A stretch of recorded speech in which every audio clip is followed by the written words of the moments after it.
my name is Shelly and welcome to CX Today. And today I'm delighted to be joined by 5 excellent customer experience analysts to run through all the latest news from the space. Yesterday, I'm delighted to be joined by Zeus Kerravala, Principal Analyst at ZK Research, Liz Miller, VP and Principal Analyst at Constellation Research, Shelly Kramer, President and CEO at Kramer and Company, and joining us for the first time, we have Justin Robbins, Founder and Principal Analyst at Metric Sherpa, and Tim Banting, Head of Research and Business Intelligence at Techtelligence.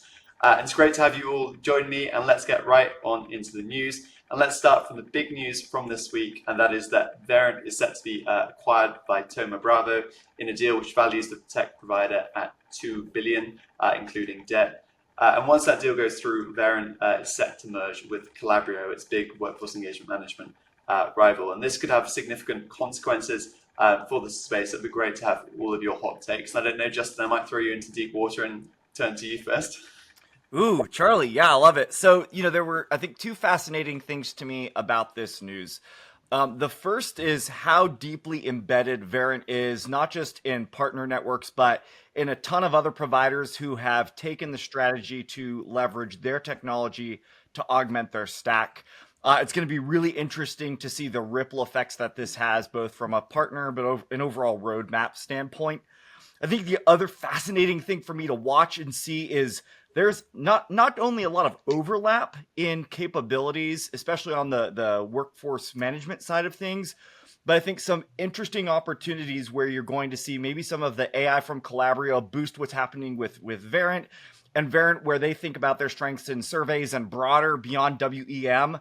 I think some really cool things are going to be available for customers. So overall, I think it's positive for everyone involved. I think if I was a partner or another tech provider, I'd start thinking about my strategy long-term, though. Yeah, I don't know. To me, there's a couple of things that happened to Verint along the way. Like if you look at the stock performance, they're down 35% in the last year, and even more if you roll back more than that. And I think there's been sort of 2 notable events. One is the demise of Avaya because they were a big Verint partner. And the second one is just that so many vendors are now building their own WFM solutions, right? So, and so there's the addressable market is getting smaller. I do think bringing these 2 companies together does make sense. I think you can bring Calabrio's strength in WEM and Verint's strength in WFM together and have it go to market as a unified solution. I think that becomes important in the AI era as well. So you're not applying AI to WEM and apply AI to WFM separately, right? Obviously, this is all part of the same kind of CCaaS experience. It should give it better market reach as well, because I think Verint's known for its strength upmarket. Calabrio has been more mid-market. And the other question here, though, is there another shoe to drop, right? Thoma Bravo and private equity has been sniffing all over 5.9. You could see them being rolled in here and then being added to Verint and Calabrio and have a full kind of CX solution to go to market with here. So I think there's a lot of interesting pieces here.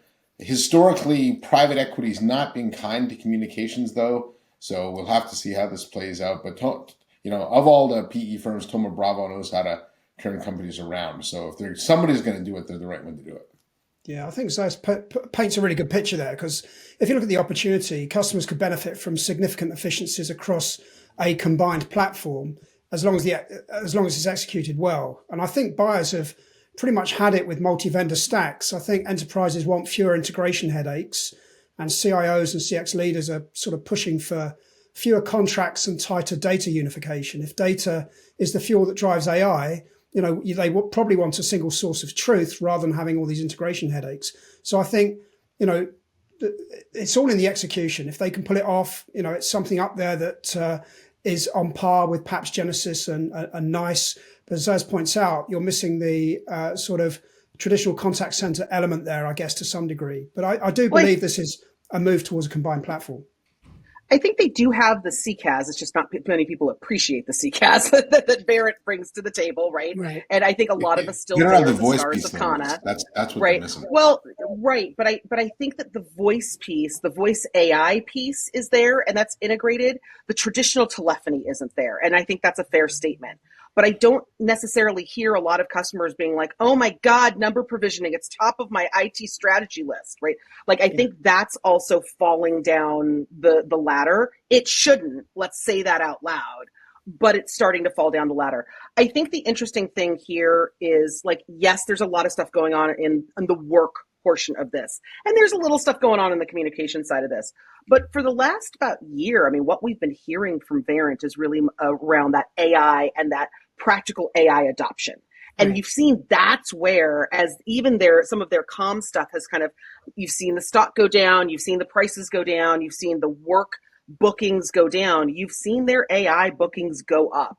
Because unlike everyone who's kind of tried to show this giant cake, it's beautifully decorated called AI, no one wants a bite of that cake right now, right? Like, everyone's like, everybody's scared. I want a piece, like, I want a taster. And you know what, Verint leaned into that, and they went this very practical route, and they got slammed for it early on, right? Remember when we were all like, who wants to talk about individual bots? That's stupid. Like, I can remember those conversations like a year and a half ago, right? But their customers have responded very positively to the idea of define the outcome, apply the tool, oh my gosh, have the impact. Right. But here's the thing, we've got a blueprint for this. Let's look at what happened to the marketing stack, 5 years ago. We saw this huge proliferation of tools. Everyone's like, automation is going to save marketing. Oh my God, this is amazing. And then we saw this rapid consolidation. Yeah. And the rapid consolidation happened at the hands of the PE firms, who gave everyone 2 years. And the minute people didn't come up with a 3x multiplier on their revenue, everyone started getting consolidated and hacked apart. I think that we are in a very different age where that probably can't happen as easily because money isn't quite as cheap. But I mean, that's pretty much the playbook that a lot of these folks go by. Yeah. I think the interesting thing with Thoma Bravo, and I love that you brought this up, Zeus, is that their portfolio runs deep. It runs deep across communications. It runs deep across engagement. It also runs deep across security and identity. And you're seeing some of those identity vendors actually starting to struggle. Yeah. You're starting to see some of the other experience vendors start to struggle. Everyone's eyes immediately kind of drifted to Medallia because it feels like the most obvious, like, okay, great. Calabrio, obvious connection. Medallia becomes an obvious connection. But I started looking at some of the other places, and this is what gets me excited about them being part of the Thoma Bravo platform, is because all of a sudden you can start to look at things like user testing. You can have quant and qual, not one or the other, right? From like Qualtrics or Medallia. You bring customer voice right into the center of that, where it's fast, it's easy to deploy. They already have solutions that are using real-time user feedback for things like contact center scripting and experiences, right? So they've already got those points of connections with folks like user testing. But now let's expand our daydream out just a little bit more. What happens when we connect Highland? Another piece of the Thoma Bravo platform there, that portfolio of companies. What happens when we bring content, enterprise content management, and additional data and knowledge and better asset management to this picture? Suddenly, whatever this thing is called, whether it's called Verint, whether it's called Highland, like, I don't know, pick a name, right? All of a sudden has content, enterprise content, web, asset, also has customer voice, also has video, also has really one of the better commerce-enabled dams out there in Nuxio, part of the Highland platform. That's when, like, if I'm daydreaming about experience, I'm looking across the rest of that Thoma Bravo platform, and I am Christmas shopping for a new platform. It certainly puts a lot of pressure on niche vendors, doesn't it? The people that pay the sort of the sentiment analysis, the voice of the customer, the Qualtrics, the Sprinklers, the 5 They got to step up. Yeah, it really does start putting some pressure on. And they got to stop calling themselves customer experience management platforms. Stop it. To your point earlier, Kim, NICE and Genesis really started that. NICE has done that better than anybody. Right? Yeah. And I think in this era, one of the points you made on AI, right, of not having silos, is obviously there's an expression in data science is good data leads to good insights. Yeah. Silos of data leads to fragmented insights. And I think that's the path the CX space is headed on right now. You don't want your WEM solution telling you something else and your CCAS telling you something else and WFM telling you something else, and just would lead to, either incorrect insights or somebody sitting there and have to tie these things together manually, which defeats the whole purpose of AI. I think Salesforce has a solution for that. I don't know. Yeah, we'll see in a couple weeks. You'll see. No, Yeah. I think the only thing I want to weigh in on here, I think Verint has been a non-sexy vendor. They've been focused on, I think you hit on it, Shelly, Liz. they have bots. Come on now. They have big bots and they cannot but lie. The thing of Come it on, is, at Shelly. a time when people are not seeing value from the shit ton of money they're spending on AI initiatives, sometimes the non-sexy vendor who's focused on let's get what is doable, what makes sense. Not all of our clients are super far along on their digital transformation journeys. They're still a little nervous about investing in this AI business. Let's do stuff that works and let's take this journey a little bit slower. And then you've got Verint, who has been making updates and replatforming and the composable architecture that allows integration 100%. that wasn't possible before. Like, this has just been sort of chopping wood. My husband loves to say that, I'm just getting through this. I'm just chopping wood.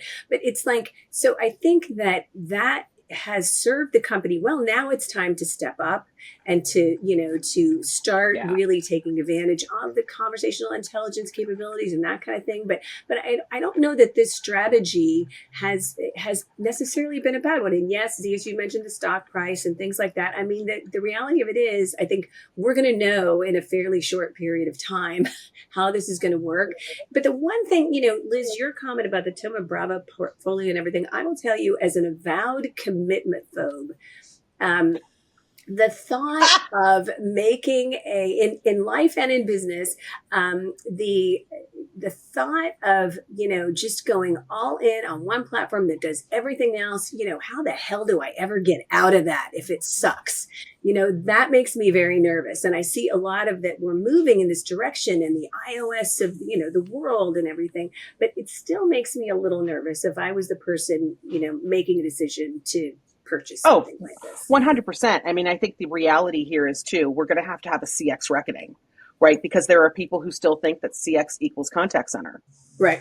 Like, that's going to be a rude awakening when we start to get into the rest of the organization, and marketing's like, really? And sales is over there going, and commerce is like waggling their little gold purse going, not so fast, kids. So there's a whole lot of kind of bumpy road ahead for those folks in communications who are thinking that any type of consolidation leads to ownership of a bigger piece of the pie.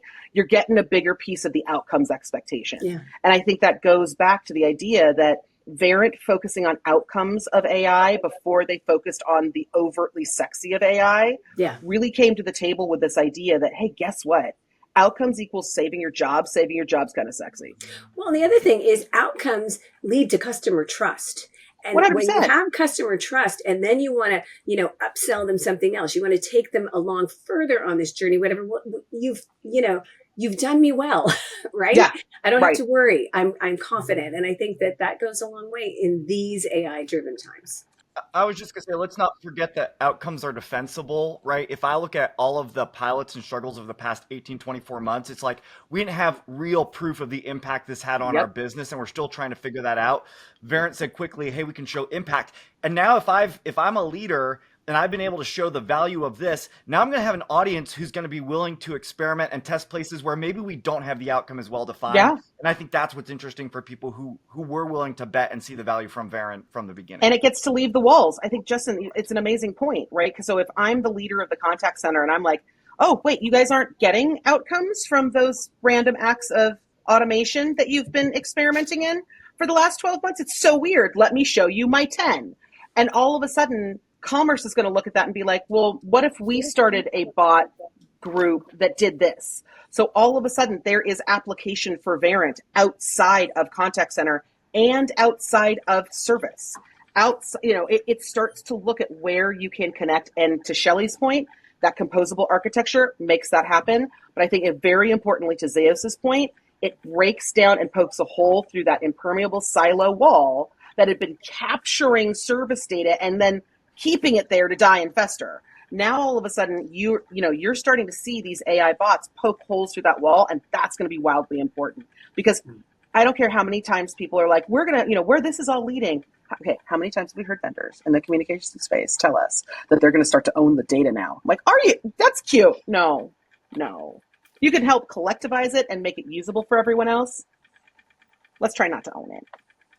Yeah, a lot of really good points there. I will also note as well that you mentioned all the brands that are in the Thoma Bravo portfolio earlier. There's also iZero in there, which is a neat conversational AI platform as well, and how that could fit in is potentially interesting. But I will take my moment to quickly move us along. And, Charlie's got the hardest job. he tries his best. I do think the theme here, though, is that the point products, to Liz's point, it's going to be awfully hard to exist in this space, and there's way too much supply than there is demand, with everybody trying to align themselves and move into their partner spaces. So, I think this is the start. We're going to see more of this, and we got to move on, Z. Yeah. We got to move on. Yeah. Charlie's trying. Come on, let's do this. He's doing all right, Charlie. Next one. Come on, Charlie. So as I said, let's maybe switch gears and talk a little bit about Salesforce. And they made 3 acquisitions in 3 weeks, very recently. The other elephant in the room. Let's talk about Salesforce. And the first one was Bluebird, and that was a pre-sales prospecting platform provider. And then there's Y, I hope I'm pronouncing that right, a natural language to SQL platform provider. And then finally, there was Regrello, an AI-powered collaboration system for supply chain and operations. And that's a lot of acquisitions. So hoping if you could all give your take on this, and if any of them stand out to you. I don't know, Liz, maybe if you want to... Tim, you know what, Tim? You go. Tim's like, me, do me. Call me. Well, my concern is that Salesforce is buying hype faster than it can integrate it. I mean, these sort of 3 deals in 3 weeks. They've always done that. Slack's still not integrated. Well, exactly. And this is my concern. 3 deals in 3 weeks sort of screams urgency or even desperation to me. And I think it's an attempt to prove its AI story to Wall Street rather than having a sort of well-defined strategy play here. And as we say, we've got Salesforce have already struggled to knit Tableau, MuleSoft, Slack into a coherent solution. Adding niche AI and data tools sort of risks more silos and not fewer. So I'm a little bit concerned in Salesforce's history of execution here. I sort of think that these acquisitions deepen the sort of all roads lead to Salesforce model, and that's great if you're committed to the stack. But if you don't see any value in flexibility or best of breed tools, that's fine.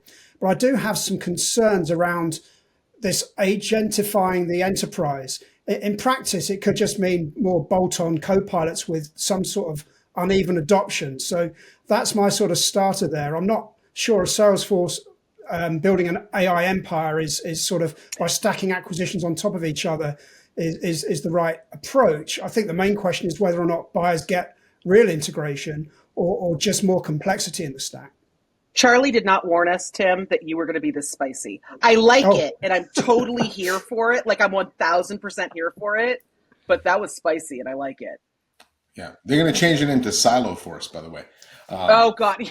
They could be doing that at a couple points. I do think, to Tim's point, though, that's why they bought Regrello, right? So Regrello's, for those who don't know, it's I think they call themselves a workforce automation platform or workflow automation platform. But what they do, though, is they can take a lot of unstructured data, emails, documents, CRM data, spreadsheets, and turn it into structured automated workflows using AI. And so I do think it's part of their broader AI strategy. I think it gives them an engine with which to work with.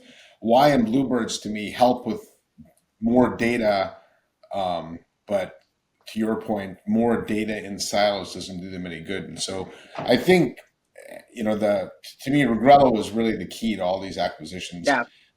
And being able to combine that with Agentforce, and Slack, and I guess to your point, there's too many products there. But ultimately, if they're going to go down the agentic route, they needed the AI engine to do that, and that's what Regrello is supposed to be good at. So we'll see if they can. How quickly? I think on the agentic side, I think it's interesting because if you look at Salesforce as applications and foundation, the data foundation part and everything that they've been doing to create an agentic engine that truly can reason, that can bring all the data in, all the things they've been doing on the data foundation side, really cool stuff. All the things they've been doing on the application side, really cool stuff. But this almost feels like an admission of, So everything that you analysts have been shouting from the hilltops for the last 12 to 16 months that we're going to run out of usable data was true. Oops, sorry. We're going to go try to fix that now. Salesforce just happens to be the first one to figure that out because they went so hard in with all the agents and so deep into the research and the data science side of all of this AI, especially trying to bring true agentic AI that has a reasoning engine, that has the capacity to contextualize and then personalize en masse on scale. All of those things work well with the corpus of data once. When you keep using that same corpus, even if it's coming in from different sources, it works once and it starts having a law of diminishing returns, right? Because you just keep adding repeated data on top of repeated data. Guess what? You get repeated results and outcomes.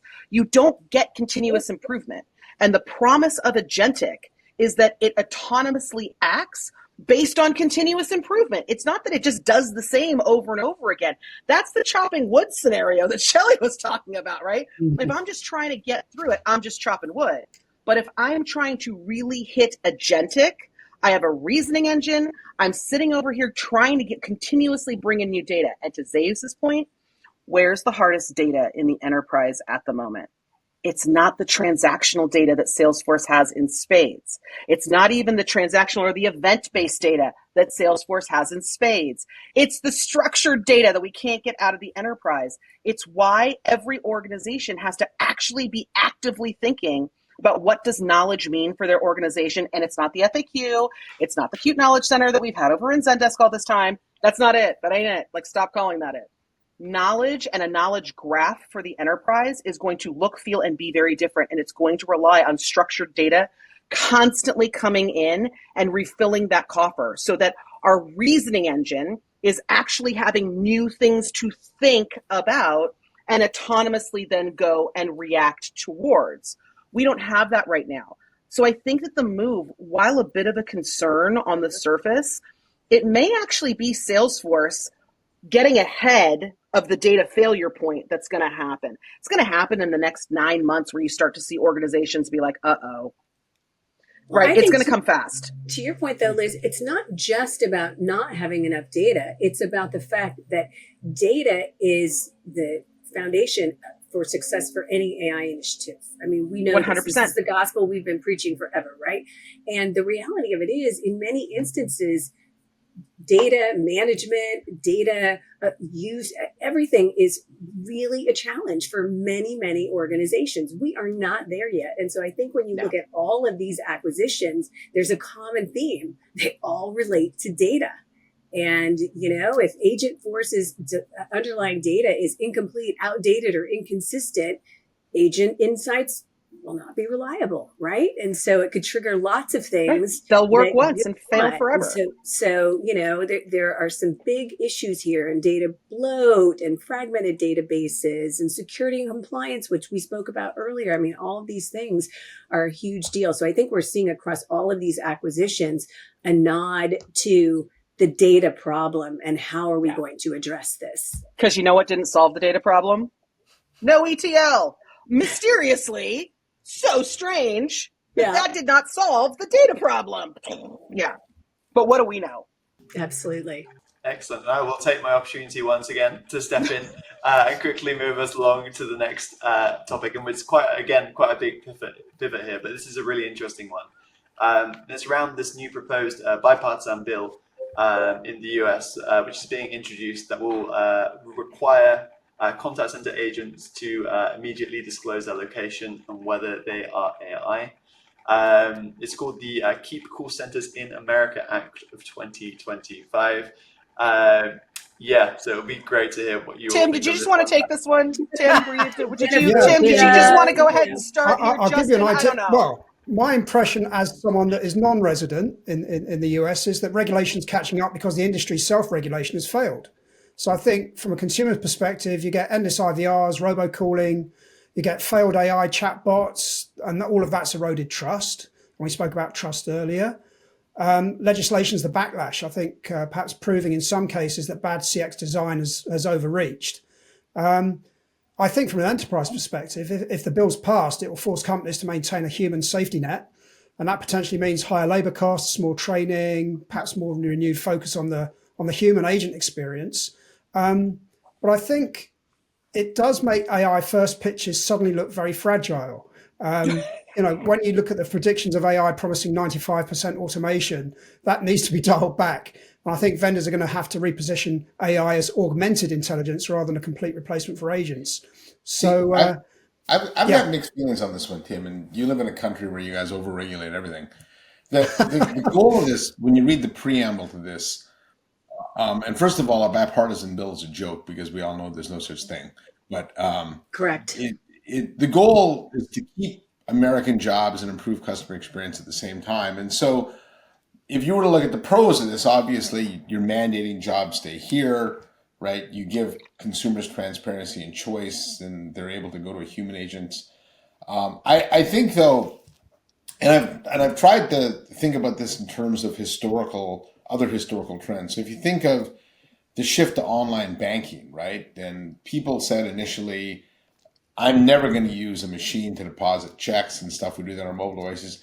But you always had the choice to go into a bank. But things worked themselves out. There was a lot of banks. Juniper Bank was one of them.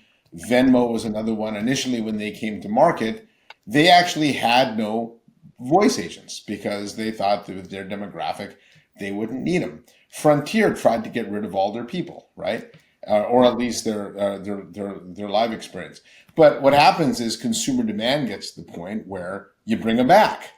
And I think this is one where we really got to be careful about not over-regulating. I think if you are offshoring, there's a lot of pro-American sentiment right now. If somebody discloses they're not in the U.S., you could create a lot of potential hostility for that brand, right? Knowing that they offshored their contact center. And maybe for that business, an offshore contact center is the right thing to do, right? I think also, if you're going to mandate people keep human agents and there isn't a lot of demand for them, then that's an added cost that's getting passed on to the consumer. And so I think I like the spirit of what it's trying to do, but I think if you look historically, as we've digitized other parts of the business, consumer demand drove things a certain way and businesses reacted. And I think that's what would happen here. I don't know if we really need our governments to step in and legislate here. I just think we'd add a lot of extra cost and complexity to something that is ultimately going to be passed on to the consumer.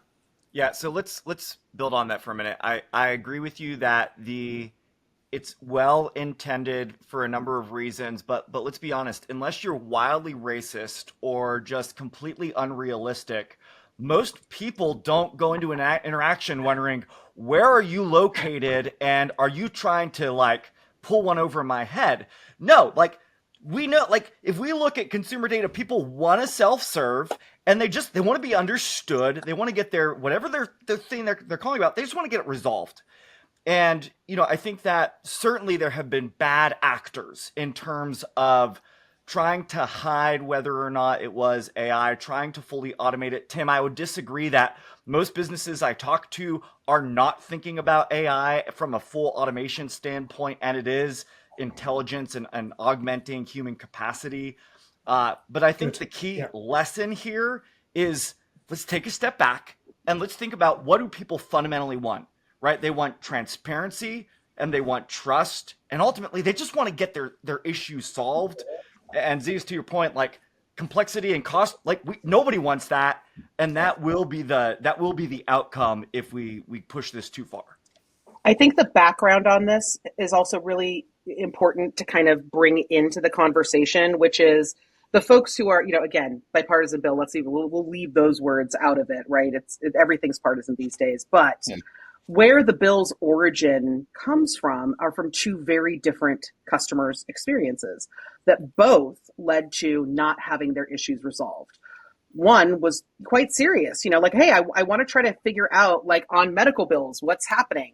And what both groups were finding as this bill was getting written from all the media reports that are out there and as they're trying to popularize this issue, is that what it was actually trying to solve was the runaround that everyone gets when they're just trying to get to their resolution. Now, One group used a very easy, quite frankly, scapegoat of saying, the reason why I couldn't get my resolution was this person did not speak English natively, and therefore they must be stupid and they can't actually solve my problem. We all know what that is. We know what it is on the surface. We know what it is under the surface. Like, we can address that. Like, that's like, okay, stop that. But the reality is that if we're going to be honest about contact center, and y'all have heard me say this before, we hate people. They're dirty human meat suits that keep bothering to come to our door and asking us questions. How dare they? Like, we did them wrong somehow. We gave them a faulty product. We overbilled them. We did something intentionally to help our business. And then they dare want to resolve that. We should put as many digital walls in front of them as humanly possible so that they don't have to talk to the other awful human being that we also hate, that person that we dared employ to answer those questions. That old school mentality is being resolved in a lot of modern organizations who have figured out how to do self-service well, to Zeus's point, who have brought that data into one location and who have actually embraced that customer experience belongs to the customer and isn't a detriment to my business. Those organizations are going to look at this legislation and be like, easy peasy. I already have guardrails. Yeah. Like, great. I can already do this. What is the big problem?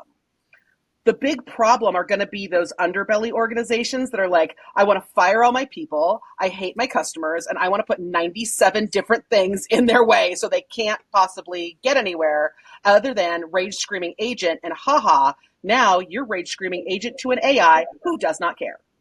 You know what you're reminding me of here, Liz? I'm reminded of those days where you go into IVR hell, where it's like press 1 for sales and whatever, and everyone just presses pound or 0 to try and agent. So I think this is, yeah, exactly. So I think this is like a human safety net for a safe pair of hands, and I like the premise.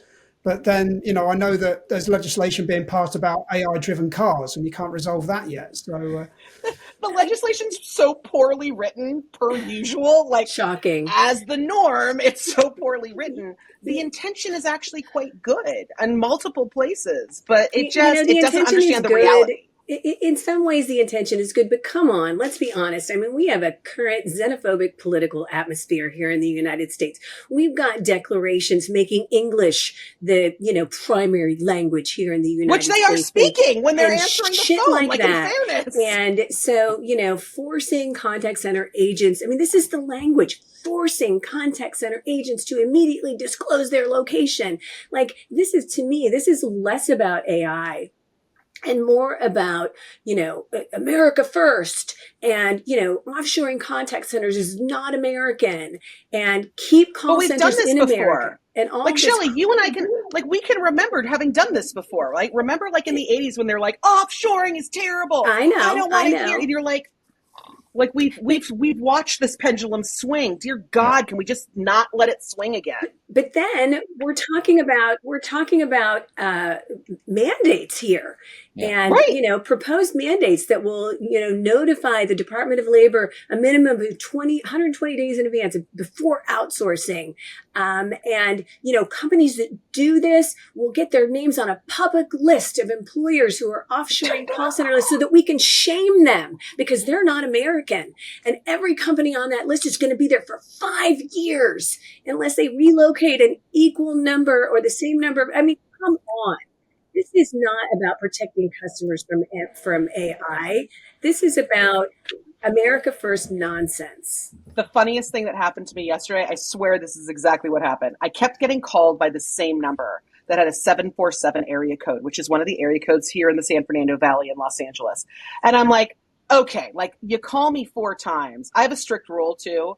If you don't have a good enough dialer, it's your problem. You didn't buy a good outbound dialer. So shame on you. If it's more than 2 seconds, I am immediately out. So, and I usually shout, get a better dialer so that the recorded wait time gets that recording because I like to have fun. So, and that's fun for me. I kept looking and I'm like, why is this number calling? So now I'm thinking, wow, this is pretty insistent. This must actually be someone who's trying to get hold of me. So I copied the phone number down, answered it, 3-second wait, hang up the phone. I'm like, nah, I got fooled. So I looked up the number. Keep in mind, 747 area code. Apparently, Twilio, because I used reverse lookup, because again, snarky. Twilio in Sedan, Kansas, with a relay to the Philippines was trying to call me yesterday. So the reality is that, okay, legislation, you have a contact center that is located you clearly have a BPO whose headquarters are someplace in Sedan, Kansas, that relayed their Twilio routing, had a routing from the Philippines into Sedan, and is a 747 number calling me in the San Fernando Valley. Guess what that company gets to do? That company gets to say, I'm in the Philippines, but my company's in America. So the legislation does nothing. The legislation does nothing for what it thinks it's going to do. What it does, though, is get companies with good intentions, with solid business practices, the ones who have actually thought about where their experience is leading. It makes them nervous. The companies that don't have any of that, and the companies that don't care, the ones who keep trying to sell me solar, even though I already have solar because they're stupid, they don't care. They're going to keep calling from Sedan, Kansas. But my family's from Sedan, Kansas, like many generations ago. So I just keep wanting to ask them if they could go by specific addresses just to say hi to people. But again, these things work themselves out. Remember, Dell over-rotated to offshoring for a while, and their customer experience was terrible, and they wanted to bring it back, right? So, the consumer demand will drive the vendors into the spaces they need to go. I don't really think this needs to be legislated, because I think you would just, as I start off, Tim, your country likes to legislate to the point of death sometimes, and it just overcomplicates things sometimes. And I don't, I think this is an area. I also don't think the lawmakers fully understand. I also think that our lawmakers don't fully understand what they're dealing with here from a technical perspective. What? How dare you say that? They understood social media so well by asking Mark Zuckerberg where he sold his advertising on WhatsApp. I mean, how dare you say that our elected officials do not understand technology? You mean 80-year-old guys don't understand technology? 80-year-old dudes don't understand where the money gets made? Stop it. Stop it right now. The way that this is written, the punitive points that are proposed here all speak to the current mindset here in the United States that if you don't toe the line, you're going to get punished. No government grants, no guaranteed, all of that sort of thing. And it's just like, come on. And to your point, Zeus, everything does not need to be regulated. Yeah. I'm thinking, what a spicy first episode for Tim and Justin to join. But it was a great conversation on all rounds. Learned a lot about meat suits and about about US politics. Dirty human meat suits. I'm going to get a T-shirt, everyone. But yeah, it was great to have everybody on the call. So thanks to our 5 wonderful CX analysts, and also thanks to everybody for watching. Bye for now.